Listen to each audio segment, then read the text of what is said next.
my god! It's gonna hit! Get down! Get down! Just think. Market shelves aren't empty, but they are strangely uniform. Outside, it's hot, but it's as if it's not just hot. Even breathing is exhausting. And while all this is happening, no one makes an announcement saying the apocalypse has begun.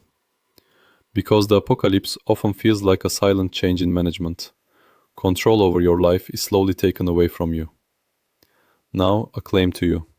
What we call the end of humanity is not a single final scene. It is 3 different paths leading to 3 different finales. First, civilization becoming unmanageable due to the degradation of the climate and ecosystems. Second, the collapse of systems overnight because of war, miscalculation, and accelerating technology. Third, the rare but massive strikes from space. All 3 are subjects of risk analysis in scientific literature, but we cannot give a definitive date for any of them. Because risk is not the history of the future, it is the probability distribution of the future. In this talk, I don't want to sell you fear. Fear is already free. I want to sell you clarity. What is the mechanism? What is the probability? What is the time scale? And what can we do? First scenario, climate and ecosystem collapse. Mechanism. This scenario grows through 2 crises feeding each other, the climate crisis and the ecosystem crisis. The climate part begins with greenhouse gases accumulating in the atmosphere, changing the Earth's energy balance. Heat increases, seas warm, and extreme events become more frequent. The ecosystem part is the weakening of the web of life due to climate pressure, as well as factors like land use, pollution, and overfishing. At some point, the issue stops being about a hotter summer. Systems like food, water, health, and migration come under stress at the same time. In this scenario, the key concept is tipping points. Beyond a certain threshold, some systems enter self-accelerating changes. For example, some ice sheets, coral reefs, or large forest systems. Scientific review studies say that the risk of triggering multiple tipping points increases in the range of 1.5 degrees to 2 degrees. In fact, today's warming level has reached the lower limit of some threshold ranges. Probability and statistical evaluation. This scenario should be read with the question, how bad will it be, not will it happen. In the short term, the real picture is this. 2024 was recorded as the first calendar year in which the global average temperature was approximately 1.55 degrees higher than the pre-industrial period. Even if this alone does not violate the long-term definition of the Paris Goal, it is a strong sign that the risk is now at the door.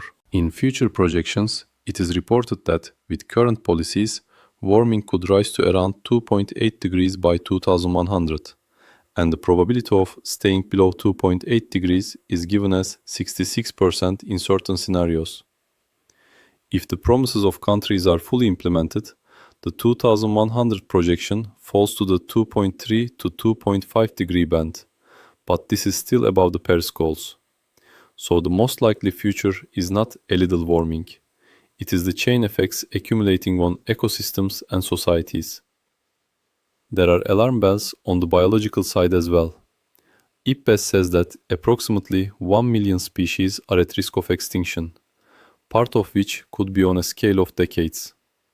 This is not just losing the beautiful part of nature. It means the weakening of services such as pollination, fisheries, soil fertility, and coastal protection. Climate and ecosystem collapse begins in the near term, but shows its full effect in the medium term. The period between the 2030s and 2050s is critical. Temperature, precipitation, water stress, agricultural yield, extreme heat waves, fires. These accumulate to redefine the normal. The harshest side of this scenario is that it works with inequality. Warming and extreme weather events hit everyone, but not everyone's umbrella is the same. The World Health Organization predicts that between 2030 and 2050, climate change could lead to approximately 250,000 additional deaths per year from certain headings alone. Such numbers take climate out of being an environmental issue and turn it directly into an ethical issue. Which lives are more easily sacrificed? Philosophically, the big question here is, while we thought of humans as the masters of nature, where we actually are not within the nets of nature. If that net collapses, the layers of water, food, health, energy, and security on which the thing we call I rests also weaken. This is more a fear of control than a fear of death. Prevention and mitigation strategies. There is good news here. This scenario is highly preventable and reducible, but speed is required. Rapidly reducing emissions, transitioning to renewable energy, efficiency, cutting short-lived pollutants such as methane, these are now technically possible, and the real problem is political and institutional speed. UNEP's report emphasizes that delay in returning to the 1.5-degree path means a larger temporary overshoot, and every delay requires more loss and more expensive compensation. On the adaptation side, there are headings such as early warning systems, cooling infrastructure, water management, diversification in agriculture, reducing food waste, and ecosystem restoration. IPCC's food and water findings are very clear. Every additional degree of warming increases the risk of drought and yield. At 3 degrees, agricultural yield risks can rise up to 3 times compared to 2 degrees.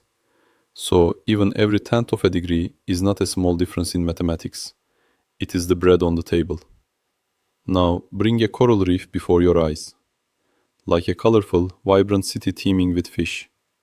Then, when the sea warms, the coral expels the algae inside it and turns white. This bleaching is not an aesthetic problem. It is the cutting off of life support.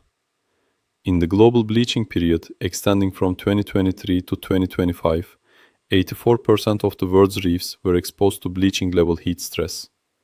This also means a blow to human systems such as coastal protection, fisheries, and tourism. We still talk in some meetings about what will a few degrees matter. Yet, a few degrees means the ocean changing direction like a massive living organism.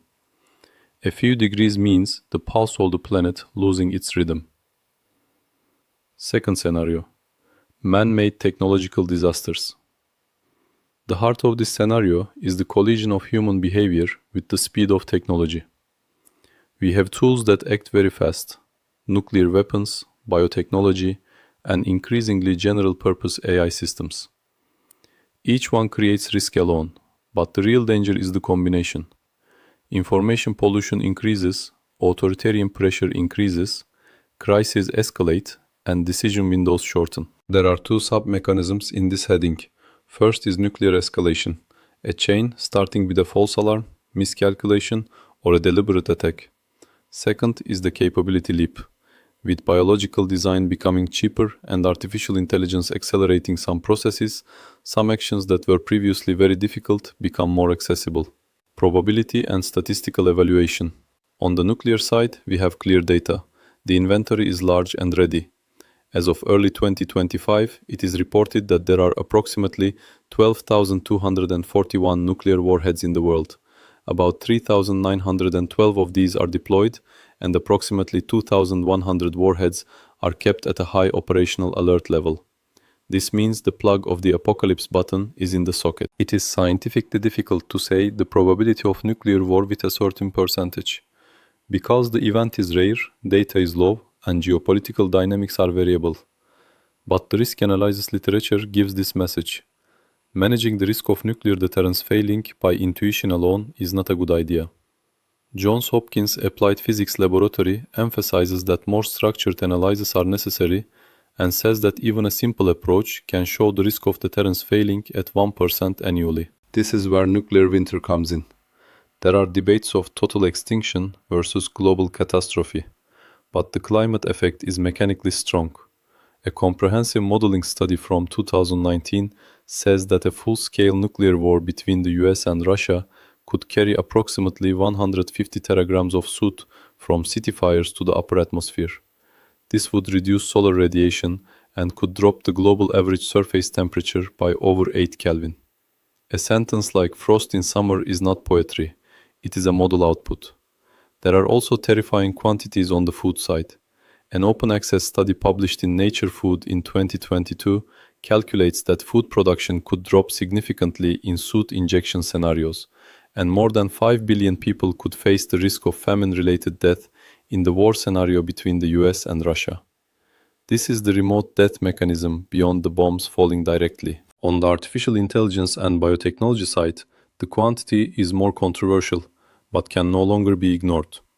In an expert survey conducted in 2023 covering 2,770 second AI researchers, the median risk for outcomes such as continuous and heavy loss of power for humanity or extinction is reported as 5%, with the average at higher values.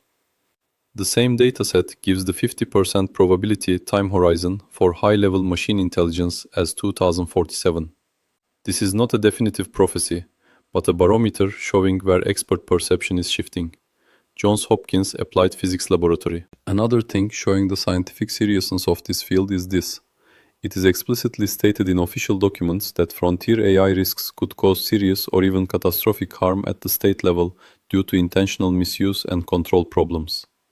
The Bletchley Declaration, the output text of the 2023 AI Safety Summit, says that risks could grow especially in areas like cybersecurity and biotechnology, and that rapid joint research is needed.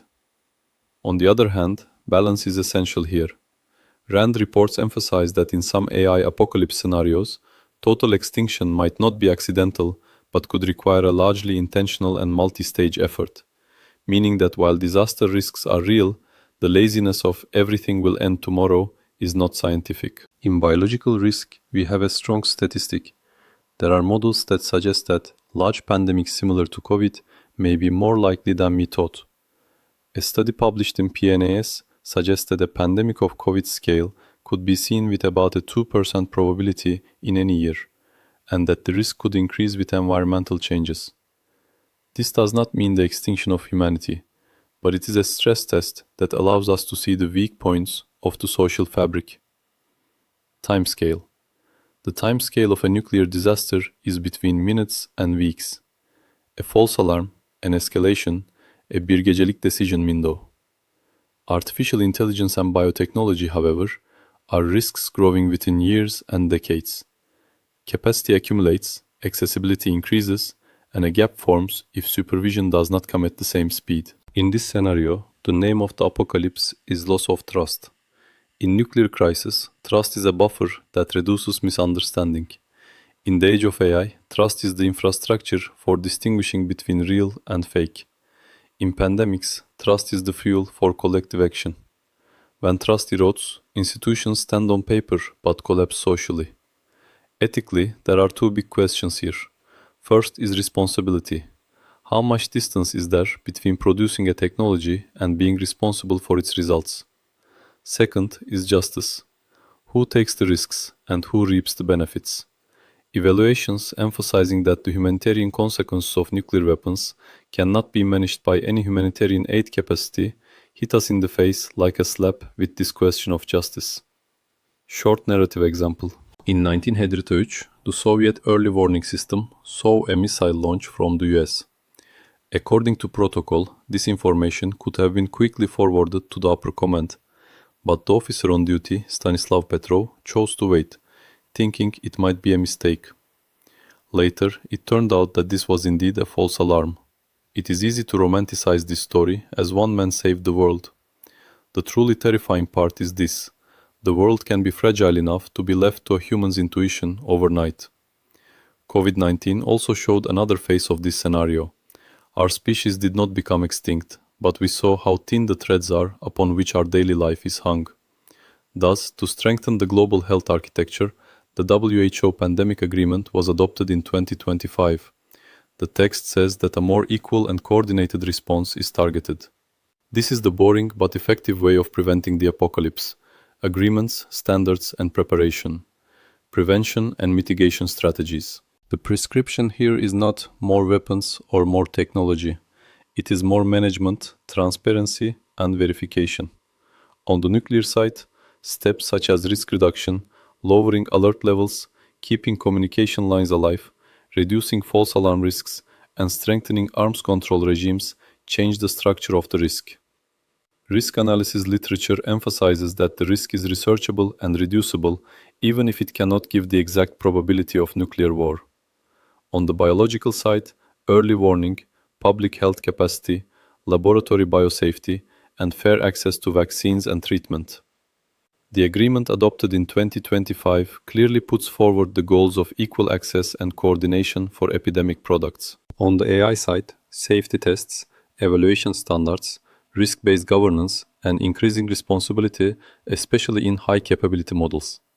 The Bletchley Declaration clearly defines the risks of intentional misuse and control problems in frontier AI, so goodwill is not enough. Measurement and audit are needed. Third scenario: cosmic and astrophysical events. Space is a giant physics laboratory that doesn't care about human drama.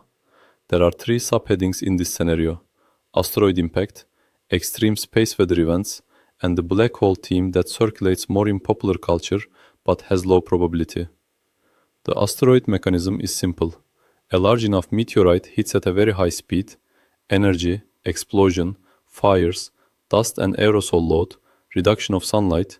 This could turn into a winter on a geological scale. The space weather mechanism is an invisible electric storm. Severe particles and magnetic storms coming from the sun strain satellites, communication, and electric grids. Since modern civilization is dependent on electricity, such a shock carries the risk of civilization blockage, though not direct extinction. As for the black hole part, scientifically, the world-swallowing black hole scenario is not realistic on today's agenda. Safety assessments conducted on whether particle colliders will produce dangerous black holes explain that such risks are groundless and that possible microscopic black holes would evaporate in a very short time.